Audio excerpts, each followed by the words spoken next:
travers ce monologue intérieur, j'exprime ma douleur de vivre.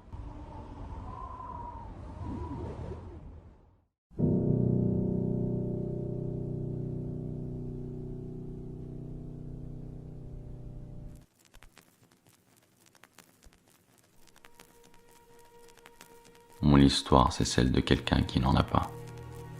Quelqu'un qui s'est mis à exister sans en avoir exprimé la volonté et qui désormais survit, s'étant retrouvé bloqué dans le système mécanique du mode de vie canonique, effectuant le cœur morose une inlassable routine pour convenir à ses besoins naturels au mépris de ses besoins spirituels. Mais comment pouvoir vouloir exister quand il n'y a rien à apprécier et persister dans cette existence qui en perd tout son sens?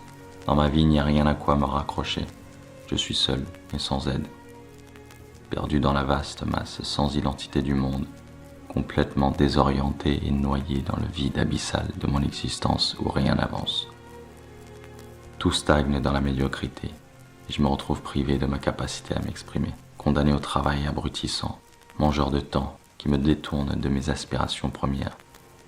La colonisation de notre temps de vie au nom de l'économie et en échange de notre survie est un des nombreux aspects cruels de cette organisation sociétale, car il éloigne la partie la plus faible de la population de l'épanouissement et place le travail comme prétexte à l'obscurantisme dans lequel il la maintient. Ici, à ma place, dans l'organisation de cette civilisation, l'espoir est un précipice vers la déception et la liberté, une illusion. Douce chimère à laquelle on préfère croire pour ne pas sombrer dans le désespoir. Aucune perspective d'épanouissement ne s'offre à moi et je subsiste dans l'attente de quelque chose qui n'arrivera pas. La seule source de plaisir que j'ai pu trouver dans mon existence m'est inaccessible et vivre dans l'incapacité de s'accomplir et donc d'être, par extension heureux, me semble vain. Pouvoir exercer son art, c'est-à-dire faire ce qui nous donne l'illusion de sens à notre existence et pouvoir s'accomplir en tant qu'être. Mais à quoi cela sert d'être si l'on ne peut s'accomplir? Vivre dans la résiliation de soi, vivre en se trompant soi-même.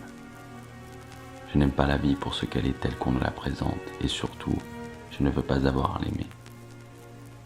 Aimer, travailler, consommer, procréer, recommencer. C'est un schéma de vie qui nous est imposé et que j'exècre particulièrement. L'amour est un prétexte pour tromper la solitude que chacun porte profondément en lui. Pourtant, la solitude finit toujours par l'emporter. Le travail, l'appropriation de notre temps de vie au service du communautarisme, générant la contrepartie qui sert à la survie et donc à la consommation, répondant à des besoins fondamentaux mais aussi au consumérisme destructeur. Et la procréation, l'acte vain qui consiste à survivre à travers le temps en inscrivant sa génétique dans un corps nouveau, balançant ainsi une autre conscience dans la folie de l'existence, impliquant tout ceci à se reproduire soit sans fin, soit jusqu'à l'autodestruction. Finalement, le suicide, cette auto-séparation entre le soi et l'existence pourrait être mon œuvre d'art absolue, et paradoxalement, la plus significative.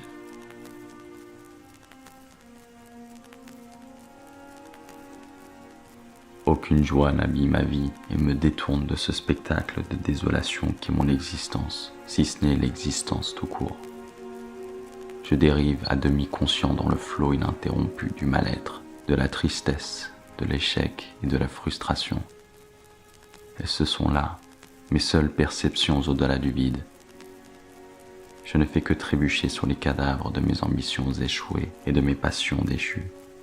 Celles qui sont les seules à orner le vide du confort mutique dans lequel je subsiste et qui n'est qu'une façade artificielle et mensongère. Je me demande si la poésie qui résidait en moi n'est pas morte et crains de ne plus parvenir à réfléchir, de me retrouver dans l'incapacité totale et irréversible de pouvoir penser. Je ne parviens même pas à éprouver un intérêt quelconque à l'égard de ceux qui m'entourent. Tout est inutile, vide de sens, et je ne peux vivre que dans l'amertume et l'insatisfaction, séparé par contrainte de ma créativité. Le seul but de mon existence est désormais de l'annihiler.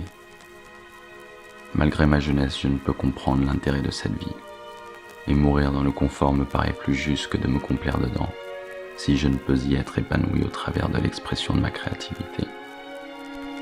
Pour moi, le suicide est une façon digne d'être libre.